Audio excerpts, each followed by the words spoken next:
and this is my student, Zach Ochner. So the first thing we're going to do is, well, we're going to look at the snare. Here, you can sit. So we're going to look at the snare. Now, the first thing we should notice is that you are very tall, and this snare is very far down. Yes. So, actually, in order to figure out where to hold it, grab your sticks again really quick. So I want you to hold them at your sides. Okay, and now I want you to make a 90-degree angle with your elbows, and then drop them down. Does that feel kind of comfortable? Yeah. Kind of comfortable? Okay. So, I mean, I don't know. So try really quick with the snare at what height is that right now. So I want you to try to hit it. Okay. I'll get to the other stuff later. But okay, so right now what I'm noticing is when you're going down to hit it, you're like extending your wrist fully, and we don't want that because, I don't know, it's just uncomfortable and it just doesn't work as well. So what we're going to do is we're going to raise the snare a little bit. So I'm going to have you, actually I'm going to just set it down. So the first thing you see when you look at the stand is you kind of see these little leg things. So, I mean, you can adjust it right down here, but it's not very practical when you adjust it and you like splay them out like spider legs because people are gonna like trip on them, you know? Yeah. So what we wanna do is we could probably leave them here actually for now, but if you raise it too high, then it's going to tip over, so I don't know, that's just something to keep in mind. So then what we actually wanna look at is we wanna look at this guy right here. So right now it is lowered completely. The little pipe in there is lowered completely. So we're gonna loosen it whichever way it goes. Good God, I can't do it. Okay. So, and then we're going to raise it a little bit. So it looks like your wrist was extending fully, so I'm gonna do it only like, I don't know, 4 inches, however much that is. Not a good ruler, so maybe that's not 4 inches. But let's set it down there. So, really quick, try to hit that. Does that feel a little bit? Here, you're not extending your wrist, your elbows are bent a little bit. You look comfy. Yeah. Okay, good. So the next thing we're going to look at is I want you to take your hand. Now touch the underside of the snare.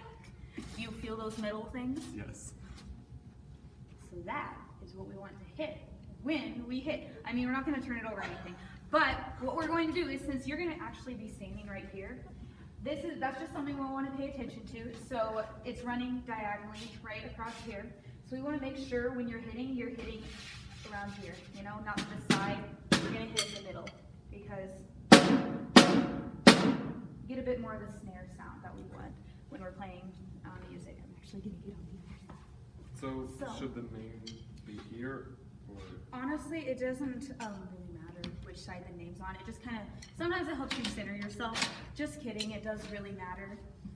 Okay, well, when you're putting the head on, it doesn't matter, but since it's opposite from these guys, you want it away from, well, you want it towards you. And Dr. Bierman graciously put the name at the top so we can center ourselves. So looky there. Okay, and the next thing we want to look at is we want to look at the music right here. So you're tall and this stand is very short and you have glasses and maybe you don't have the best sight in the world. So what we're going to do is we're going to raise this stand. And also I want you to look at, can you see me okay? I don't know. Do you think you could see a director okay? Yeah. You want to be able to see up top of the stand, but you also actually, I'm going to back that up. Okay. So you don't hit it. All right. Looky there. Okay, so now we're really quick going to get to how we hold the sticks. So I want you to put them in your hand, just however you think you hold. Just put them in your hand. Okay, so what we want to do first is we want to take these two fingers, our thumb and our pointer finger, place it on the stick, about a third of the way up. Yeah, try it about there and then we'll adjust afterwards. So we're pinching the stick. So next, we grab our other fingers, our other 3 fingers, and we gently wrap them around the stick. There we go. So, now let's see. I think that looks like enough space. You want there to be, if you don't have any space, then it's going to slip out of your hand. But if you have too much space, then it's just going to become uncomfortable and you're not going to be able to move your wrists the way you want to when you're playing. So I think what you have, about 1.5 inches or so, is pretty comfortable and I think it'd work pretty nicely. So, we're going to grab our other stick real quick. So we're going to do that in both hands. Good, and your thumbs are flat, and that's really good. So next, what we want to look at is placement on the drum, like how you're gonna place yourself and everything. So what I want is, you're comfortable and everything. You want your elbows a little bit bent, and then you want a kind of to create a triangle right over here. Yeah. Maybe spread those. Okay. So you're creating a triangle on the drum, and then what I want you to do is you're doing it really well now, but when you're playing, it gets a bit more difficult. So what I want you to focus on is keeping your the inside of your wrist flat towards the ground, because sometimes people have a tendency to turn them inward, and then at that point you're just like, and you can't bounce as well. I don't know, when you're playing a lot of faster stuff, then you're not going to be able to do it as well. So now that we know all those things, we want to focus on the rebound. So before we get playing, when you hit down on the snare, I want you to make sure you're rebounding, because if you're doing that, you can't pull the sound out from anywhere, and it's going to just like sit inside the drum, and it's never going to be able to reach anyone's ears. So you want to rebound. Make sure you rebound. Can you try that real quick? Okay, do a little, well, that was good, but what I want you to do is, can you make it a little bit bouncier? Try to, maybe? Yeah. Okay. Do I hit the center of the drum? Okay, so, thank you for asking. So, we just discussed earlier, so the center of the drum is the note, and you don't want that. You never want to hit the note, and because it kind of creates a sort of empty sound, and it's not very musical, and we don't want that. So what we're going to do instead, and well, I mean, we're also not going to hit near the rim, because what we're going to get is like a ringy, tinny sound, and that sounds ugly as well. It's just no. So what we're going to do instead is we're going to hit somewhere in between, preferably maybe like kind of right here, actually about in the middle. Yeah. And when you're playing, try to make sure that you keep it around that area, because when you float around the drum, then you're creating different sounds, and we don't want that. Because, I mean, we're just like, it's like a pitch, on an instrument. If you're off tune, off pitch, then it's not very desirable when you're playing in concerts and stuff. So now let's begin in the song. So, when we're looking at music, it's a little difficult because, I mean, right now the tempo's at 112, but we're not going to do that because we're just looking at it. So, when you're trying to decipher sticking right here, what a lot of little kids think to do is to just play. I mean, like, if you're playing at 72 beats per minute, BPM, then, I mean, you can play it with one arm, hand, You can play it, and you can do it in a timely manner and everything, but you don't want to do that, because when you're going up to like faster speeds, when you're actually hitting the 112, then you're not going to be able to do it very well. It's not going to be very accurate. So what we want to do all the time is we want to alternate our sticking, alternate the hands that we use.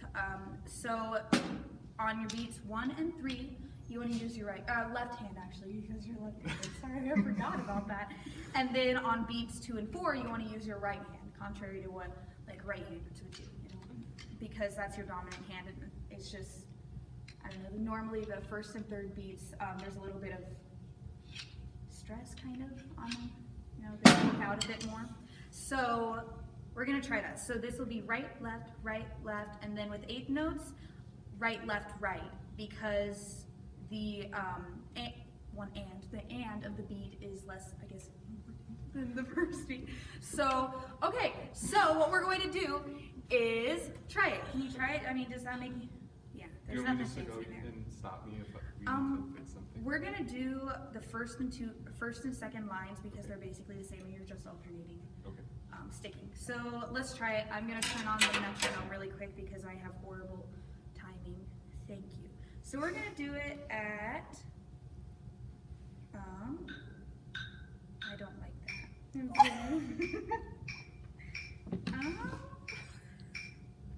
We're gonna do it at 75 BPM. So, 1, 2, 3.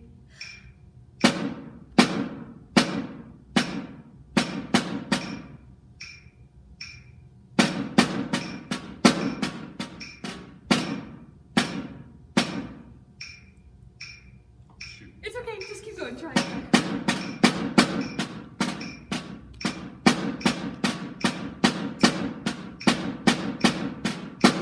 Good!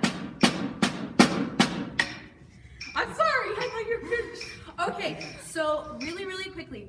So I think it was very good. You kept time very well. But what I want you to really focus this time is the rebound. So I want you to pull the sound out of the drum just a little bit more. So I want a little bit of a bigger rebound. Okay?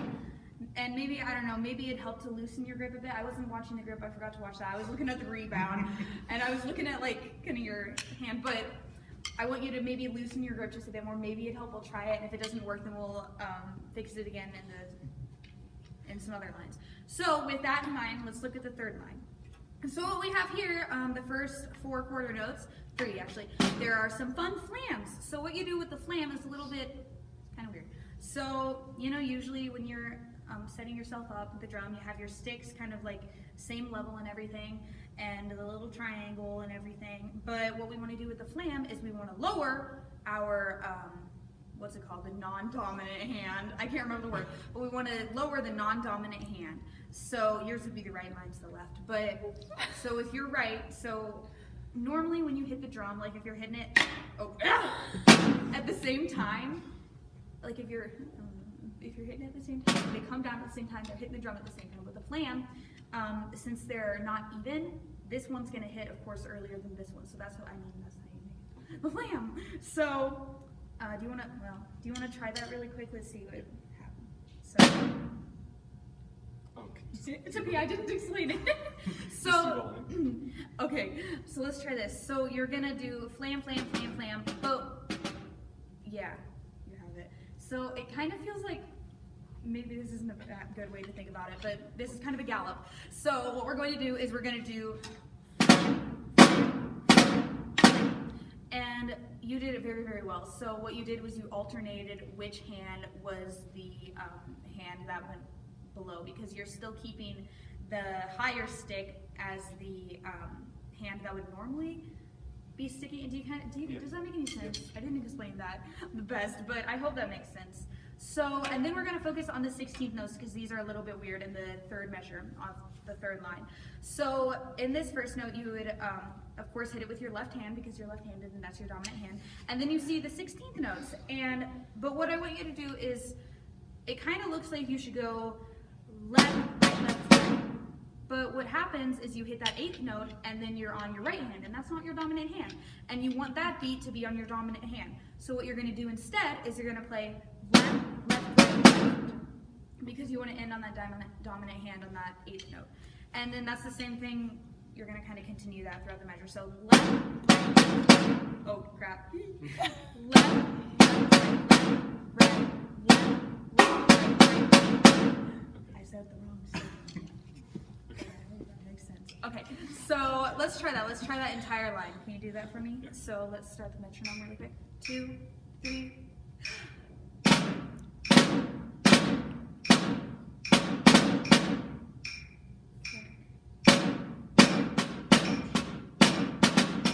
Oh, no. It's okay.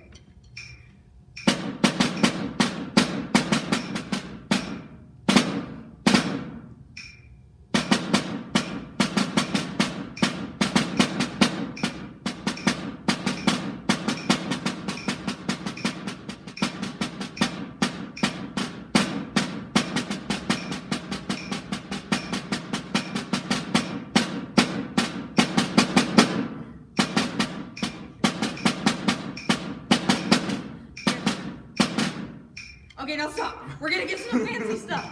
Okay, so that was really good. That was a lot better than the first time too. So what I still want you to really do is I want you to be more aggressive when you're hitting it, because I think that would help with the rebound as well. I know I just love the rebound, but I want you to be more aggressive with it. It seems like you're a little timid or maybe scared to make it loud. Make everything forte at this point. It's okay. We'll learn the other dynamics at a later date. But anyway, so now we're getting to some rolls, so this is really fun. So, and after this we're gonna do the entire thing. But, okay, so we're gonna start left, and then we're gonna get to the rolls. So this is what a roll is. So, I want you to take your stick, just one stick, your dominant hand, yeah, and I want you to relax your hand, and then that's basic, not entirely what a roll is, but that's kind of the feeling you should have when you're playing a roll, because I want your hand to be extremely relaxed, not where it flies out of your hand, but it needs to be relaxed. So, now what you're gonna do, first, one big thing. thing. You're a vocalist and you're a musician. So this is a big thing that I want to kind of point out. So what my professor taught me when doing, vibrato on your instrument is to not do it metrically, because then it comes off as uncomfortable and a little bit robotic. So when you're doing your rolls, I don't want you to think of it as a metric roll. I want you to still count 1, 2, because it lasts for 2 beats. But I don't want you to think 1 E and a 2 E and a 3 E and a, or anything like that. You're just going to roll away. Relax your hand. And kind of. So we're starting at the beginning then? So we're going to start at the beginning of this line at least really quick. And let's try that. Let's just do that one measure because that's all we need right now. Okay. So 2, 3.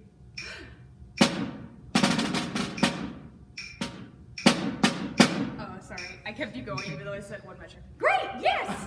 Okay, really quick point, because this is kind of what I've been doing, but I haven't been telling you what to do. So you're a percussionist. You blow air into an instrument, but I still want you to breathe before you play, because it helps you stay in time with the rest of the band, because we're all a band as a whole. So let's start from the beginning and let's try it. If you have any questions, you can ask me after, but let's try it. So we're gonna play the metronome. Just get through it. That's all you need to do right now. We got it. 1, 2, 3.